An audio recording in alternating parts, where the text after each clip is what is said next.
50, blah, blah, blah, 30 years of blah, blah, blah, and where has that led us?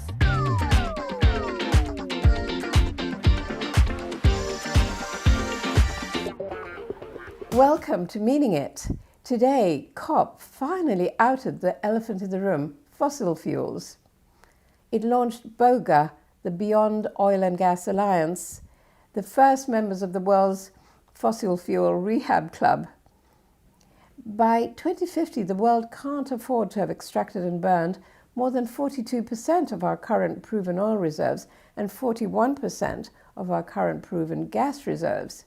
That's all, absolutely all we can burn during the urgent just transition that we must have away from filthy fuels to clean energy.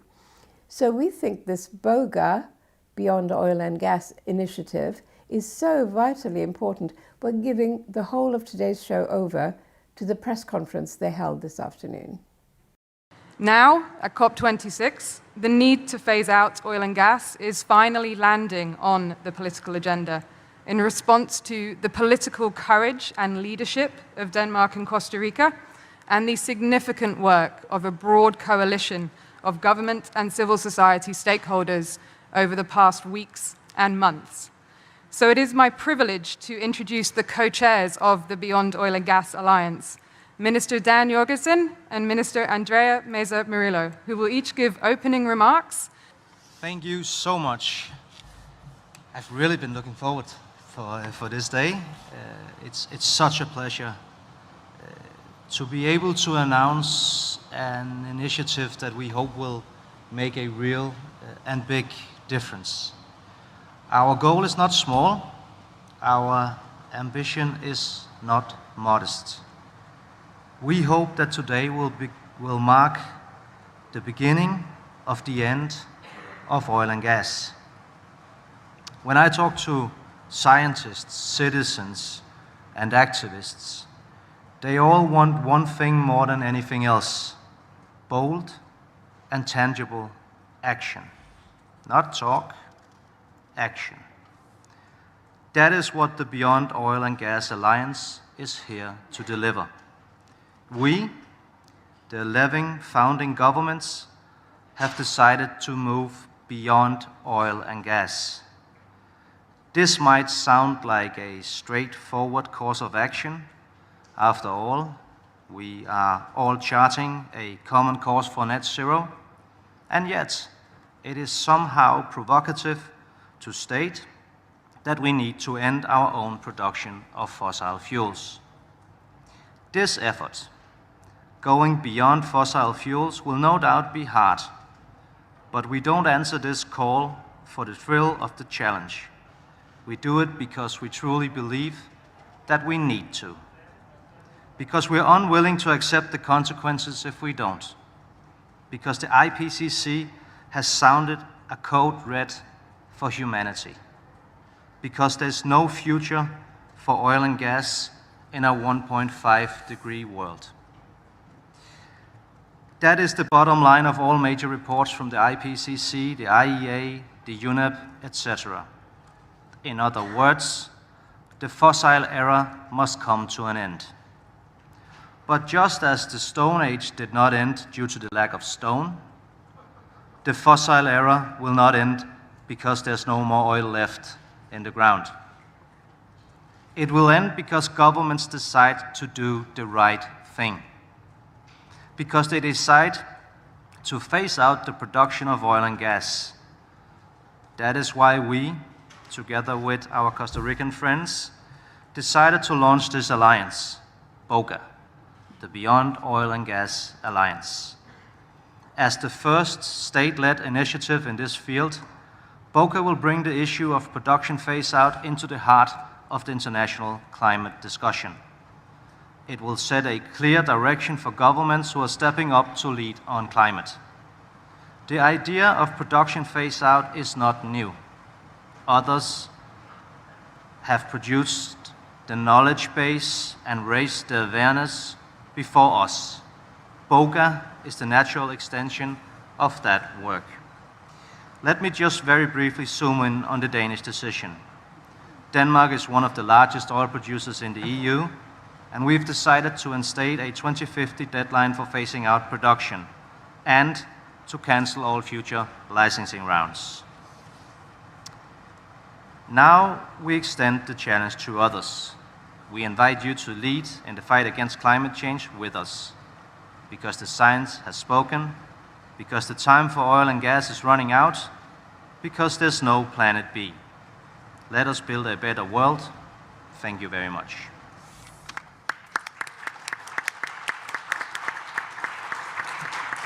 Thank you. Minister Meza. Thank you, Shanna. Thank you, Dan, for this very inspiring introduction. And I think that this is what it's all about, is to have courage to really come with concrete actions. We are hearing the world outside these walls, and we know that science is clear. We really need to accelerate action. And when we're talking about how to accelerate action, we've been addressing the demand side. And yes, it is important. We are in this pathway towards decarbonization, and we need to continue addressing the demand side for sure. But we cannot also leave the supply side there. We need to start this conversation. We need to start seeing concrete measures around the supply side as well. And this is why BOGA is launched, is to start this conversation around the production of oil and gas, which we know is not an easy conversation in any of the countries, even in a country like mine. We are not producers, but we do have reserves. So there's always a push to try to use those reserves. So I think it's very important that we manage to have a platform that will continue to generate momentum, political momentum, that will be a platform to have an exchange of knowledge, of good practices, of good policies, because we recognize that this will not be an easy journey. And it is also about acknowledging that every dollar that we invest in fossil fuel projects, it is one less dollar for renewables or for the conservation of nature. And we need coherence. We need alignment of the different financial flows. This is something that we are saying in the rooms inside the negotiation aspects that we are here right now. So it's about how to really leverage momentum for this conversation, how to invite other countries and jurisdictions to join the alliance. And it's about continuing talking and continuing engaging other countries and jurisdictions. As you will see, BOGA has a tier membership structure with gradually raising levels of ambition.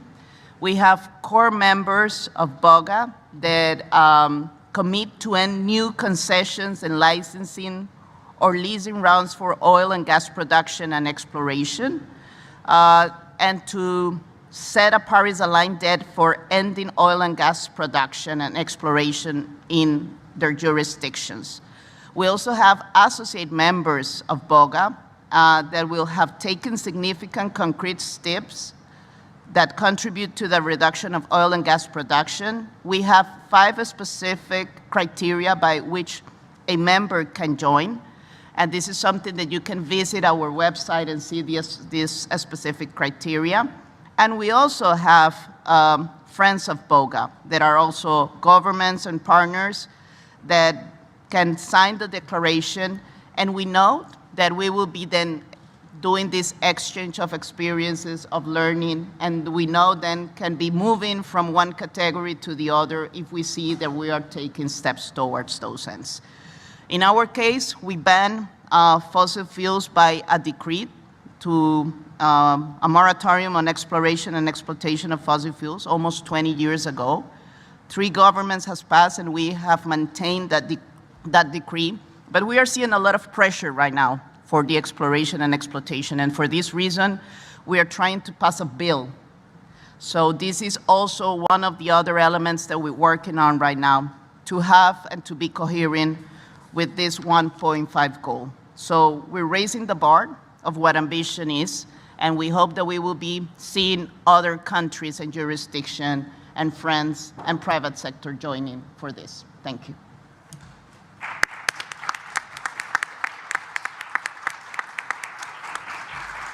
Thank you, Ministers. So with introductions from the co-chairs complete, it's now time to welcome the founding members of the Beyond Oil and Gas Alliance to the stage. Minister. Yes, thank you. It is my honor to now present France as a core member, represented by the Minister of Ecological Transition, Barbara Pompili. Greenland as a core member, represented by Rasmus Wendt, Head of Department from Greenland's Ministry of Energy and Environment. Yes. Ireland as a core member, represented by Eamon Ryan, Minister for the Environment.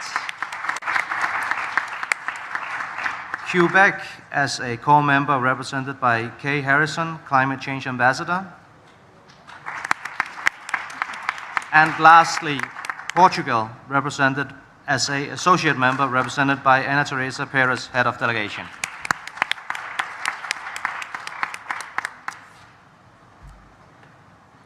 New Zealand, yes. It is my honor to present New Zealand. You already mentioned it? No, I didn't mention it. Okay. Sweden as core member, represented by Minister Per Bolund, and Minister of Environment and Climate.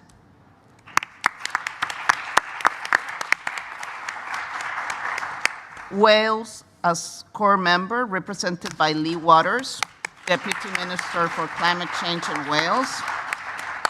New Zealand, here, thank you, New Zealand, as an associate member, represented by Kay Harrison, Climate Change Ambassador. We also have California as an associate member, but unfortunately his representative is not here with us, but it is very important to know that California is also part. And Italy as friend of BOGA, whose representation, which unfortunately could not, oh, it's here, great. So here, we have the whole family here now. Thank you so much. I met them, I mentioned them. Okay, so welcome and congratulations to the 11 founding members of the Beyond Oil and Gas Alliance. Now, we have 15 minutes for questions. We can run and take the full time allowance. We're allowed to run over slightly. We will take, so let's open the floor. We will take as many questions as possible, so we'll go in groups of 3, and please keep it concise so that we can cover the ground. So, Ministers, if we're ready to kick off the Q&A, if we take the first 3. If I can begin here in the green shirt, and then we'll go behind you, and then to the back, the far left-hand side. If you can come to the podium, please. Whoever answers goes. Where's the, yeah.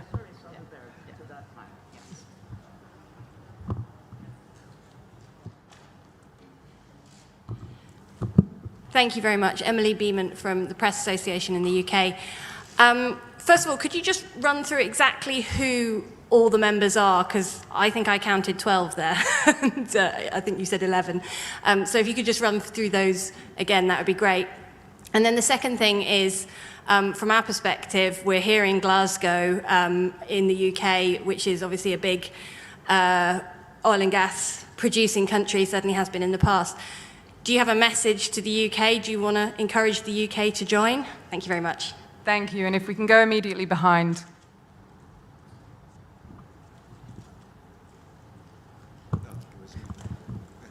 Hi, Shadia Nasrallah from Reuters. To follow up on the previous question, are you in talks with the Scottish government as well, given that we have another region present here? And can you explain how that works, given that Westminster hasn't signed up yet? Also, in a way, what's the point of very small, relatively small producers teaming up, given that you don't have Russia, Saudi Arabia, and all the big ones in the club? Thanks. And then third question, thank you. I can lean into that. Hey, Felix van Geyer, neworator.com. In terms of developing strategies to go beyond oil and gas, I'd like to see if anyone has any preliminary thoughts as to how you're going to encourage members and other people who might yet join to do this. And I'm always favoured the idea of actually putting a cap on the carbon content versus the energy content of fuel and energy as it comes to market as a good place to start. Thank you. Minister. Okay, I will try and answer some of the questions, and then maybe colleagues also want to add things. So we are in dialogue with many other countries that are not here today, and I've promised not to mention any of them except one that I have promised to mention, which is Scotland, and we are in close dialogue with them, and I hope that we will also be able to name other countries within the next few days. There's been a lot of interest in the alliance at this COP.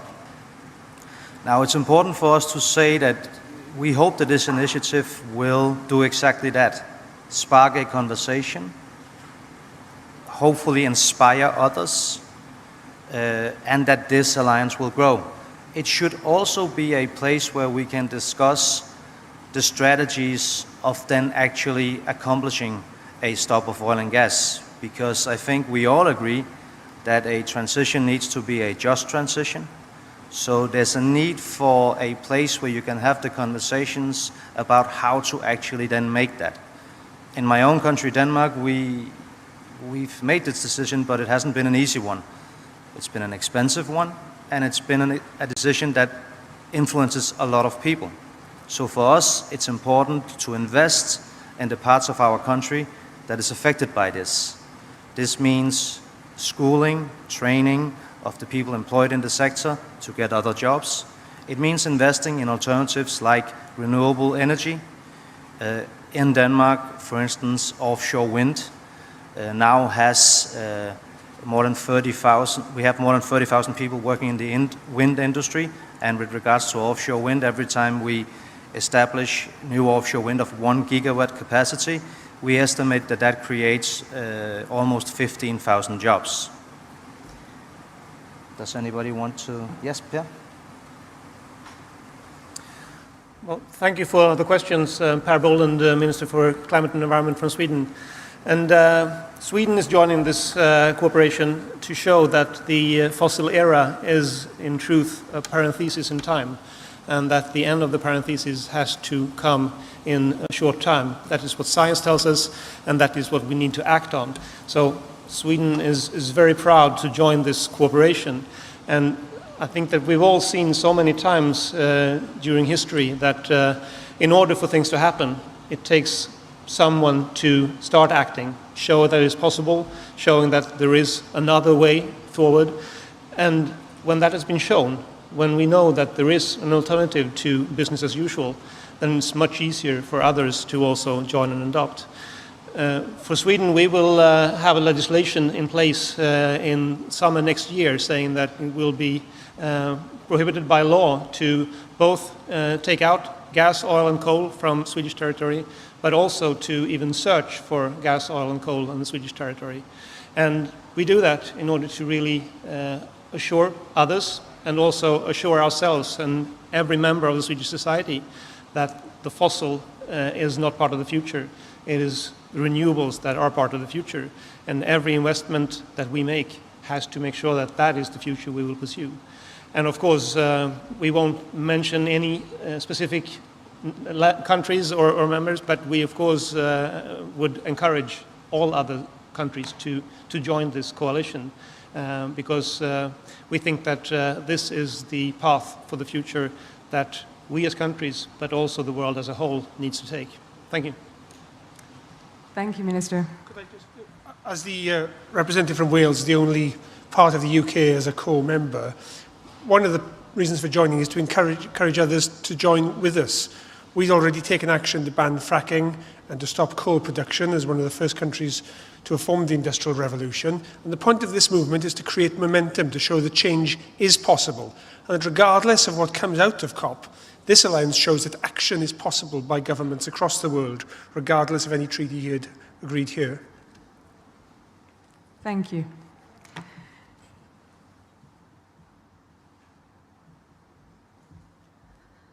Thank you. And this is about early movers. This is what this group of countries is about. And it's about having courage. And we know that this is just the starting point. Few countries, maybe not the big oil producers, but the ones who have the courage to start doing something. And this is what the platform is about. We have a recent also experience with a group of countries that started talking about the 30 by 30 goal, the High Ambition Coalition for Nature and People. And we started with 7, 8 countries, and now we have more than 76 countries as part of that alliance. So this is what we see, the early movers giving this vision, sharing this vision for the new economy and for leaving the fossil fuel era behind. Thank you. Thank you, Minister Meza. Let's take another round of questions. And can I please remind you not to queue for the mic? Please wait for the mic to come to you. So let's go the one here with the blue mask, and then to the middle in the white shirt, and then we'll go to the back in the mustard-colored dress. Adam Vaughan from New Scientist. I just wanted to ask Italy, what are you actually promising to do here? Because you've joined as a friend, you actually are a big oil producer. What are you going to do? And on Scotland, thank you for telling us about that. But respectfully, why would it matter if Scotland did join, given that Scotland doesn't have the power to issue oil and gas licenses that the UK government does? So just, I assume it's about the direction of travel that you've all talked about, but I'd like to hear that. Thank you. And to the middle.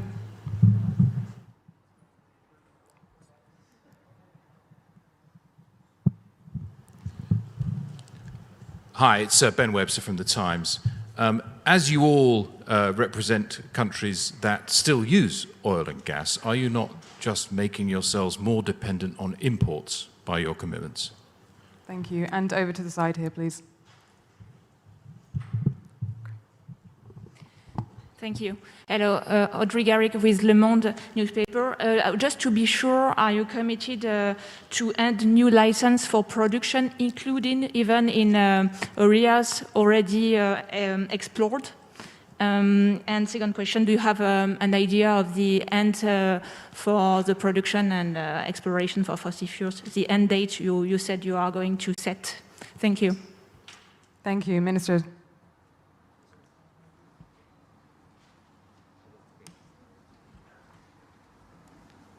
So I actually also forgot to address the question on whether or not this group was a small group and only small producers.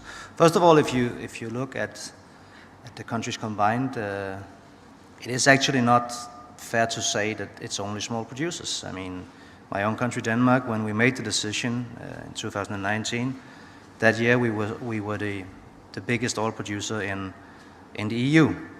There are also other countries on the list that does have substantial production. And apart from that, we need to look at the reserves. Greenland, for instance, has huge reserves. I think I read somewhere that their reserves could cover the entire demand of oil on the planet for 9 months. So it's not without meaning. Having said all that, all in all, this is the first step. This is the first time a state-led initiative like this has been put on the agenda. Now, great question on whether or not that just makes us dependent on import. I think you should actually turn it around. We are all on a path of net zero. How can you defend wanting to be carbon neutral in 2050, as some countries want, but still wanting to produce oil and gas and selling it to others? That, in our view, does not add up. So we would really urge all countries to enter into this conversation, knowing very well that we come from different points of departure, and that it will be more difficult for some countries than for others. To the question on what has actually been promised, that differs from country to country. As a core member, you set an end date, and you cancel future licensing rounds and are obliged not to give any future licensing rounds.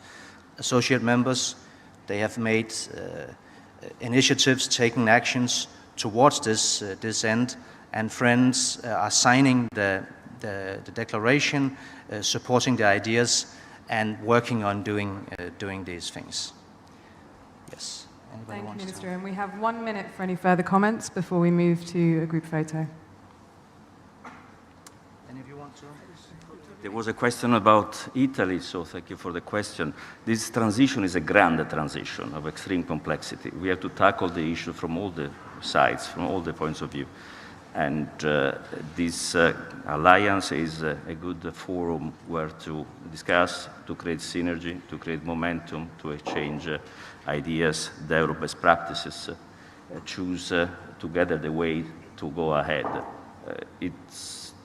The challenge is a challenge not for only one country, is a challenge for the entire planet. So Italy plays their role in this with the others, and contributing when possible, learning in many other cases. Maybe any of the colleagues want to say something, maybe Iman? Thank you. Maybe to answer one of the questions, for example, in Quebec, we will end, all exploration. So we will rebuy all the permits. That's like Denmark, that's a very expensive decision, but it shows the courage that we need. It also follows what the science is saying, and the signal that we are all sending right now is, we think, very, very important. So. Thank you. Ireland is a small island, but our sea area is 10 times our land area. And we won't be exploring for oil and gas anymore. We're in this coalition. We've also said we won't be looking for frack gas. And more critically, I think maybe an example that others can follow, I hope, our Strategic Investment Fund won't invest in fossil fuels. And this is what's important today. This is the divestment movement. And at the centre of that is the understanding for too long we put all the pressure on the consumer. Are you doing the right thing? Is that the right light bulb or whatever? And instead, we have to tackle the problem at source, at the mine head, at the wellhead, at the gas pipeline, so it's easier for our people to make this transition, and we switch to the better alternative. That sea area is very windy. We can turn that to electricity and turn that to hydrogen. That's the future where we're going. Thank you. Thank you.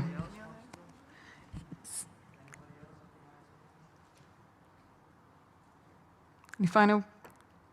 We'll close there. So we are out of time for questions. We will move quickly to a group photo, co-chairs and the new members.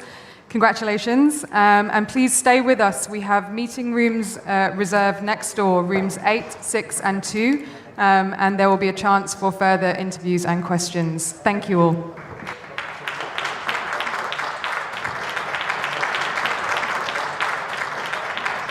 Of course, the giant oil and gas producers haven't signed up yet, nor has the COP's host, the UK. But if this initiative snowballs, gathering in many more countries, and their promises are implemented, it won't just save this COP, it might even save the world. We'll leave you with Dan Jorgensen, Denmark's Minister for Climate, Energy and Utilities, who was, unsurprisingly, feeling rather chipper today. I've really been looking forward for this day. It's such a pleasure to be able to announce an initiative that we hope will make a real and big difference. Our goal is not small. Our ambition is not modest. We hope that today will mark the beginning of the end